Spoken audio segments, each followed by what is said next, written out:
All right, we have a story from the Net Zero Watch. It is about the green lobby, the Net Zero lobby, now blackmailing our country and our government, especially the wind industry, because they're saying if you don't increase our subsidies and use out your taxpayers' money to give us more money, we're going to leave and we're going to basically do a blackout across the country. As predicted, the wind industry blackmailed the UK and demands yet more subsidies. This a few days ago, Net Zero Watch has urged the government to stand up for consumers and businesses by rejecting the wind industry's latest demands for more subsidies. How much more subsidies do they want? I thought this was supposed to be sustainable. I thought the whole concept of the renewables and everything else, the first few years, they were supposed to get some subsidies to, kick off the whole thing. And then they're going to be on their own feet. No. That's always been a lie. It's a gravy train. And the money goes to the executives. So, in a move, according to Net Zero Watch, that gives the lie to years of propaganda claiming falling costs, the wind industry's leading lobbyists have now written to the government threatening to abandon the UK unless they are hugely increased subsidies for their companies. So, I'm fine with this. You can abandon us, just leave. But before you do that, our politicians and our governments need to basically replace you. We have so much to do. We got shale gas to extract. We can build small, cheap and safe nuclear plants that only would take a couple of years to do. And then we don't need you. But the problem we have is that right now our politicians and governments have been so lazy and they've been just obeying and become yes men to the green lobbyists that they haven't thought about backup plans or any sort of alternatives. Now, the industry is claiming that unforeseen rising costs now necessitate and justify three actions. Number one, a vast increase in the budget for the fifth auction, so that's the AR5 of contracts for different subsidies, with an increase of 2.5 times the current levels for non-floating offshore wind alone. Number two, special new targets and thus market shares for floating offshore wind, one of the most expensive of all forms of generation and most importantly of all.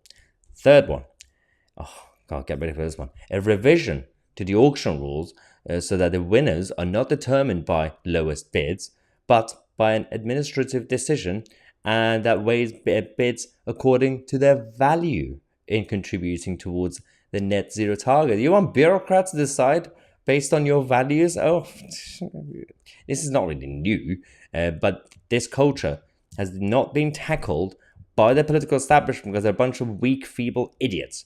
So we got this cartoon as well.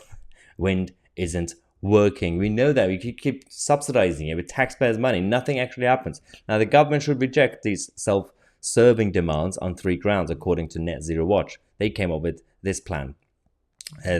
Dr. John Constable, who's the Net Zero Watch's energy director, they said, number one, this is actually quite important. The UK economy cannot be expected to continue to subsidize a sector that is still uneconomic and after nearly 20 years of above market prices and guaranteed market share. The wind experiment has failed and must be wound down. Number two, the UK consumers of all kinds, from households to businesses, are already experiencing extreme pressures on budgets, and a further burden on the energy bill simply cannot be tolerated. Government must recognize that households and businesses are unable to afford yet more subsidies to the wind industry. Third one, the industry's current cost difficulties are neither unforeseen nor unpredicted, but they've been obvious to careful observers for over a decade. So why they're pretending to be shocked by this development? Now, John Constable also said that it would be both absurd and counterproductive for government to bail out the wind industry in spite of the evident failure to reduce costs. A refusal to learn from mistakes will be disastrous. And I absolutely agree with those comments. It's time to put an end to this nonsense and go back to the way things worked properly in the past. And now we can also modernize our systems. As I said, we now have new technologies, safer technologies when it comes to, again, cheaper and smaller and safer nuclear plants, as well as extracting shale gas. It's not like the fracking that you've seen in the past, in the last few decades. Things have changed. Things are much better. And in the meantime, in order to tackle the energy prices, go back to coal. I don't care. Sort it out. Use all options. Diversify the portfolio of the country when it comes to energy security. You can't do it when you have grand shafts having their portfolio of energy security as well as net zero. It's an oxymoron. It doesn't work. But they don't want to upset their globalist friends on the international stage. Anyway, this is my thoughts on this issue. Thank you so much for watching. I'm Mahyar Tousi, and we are the media.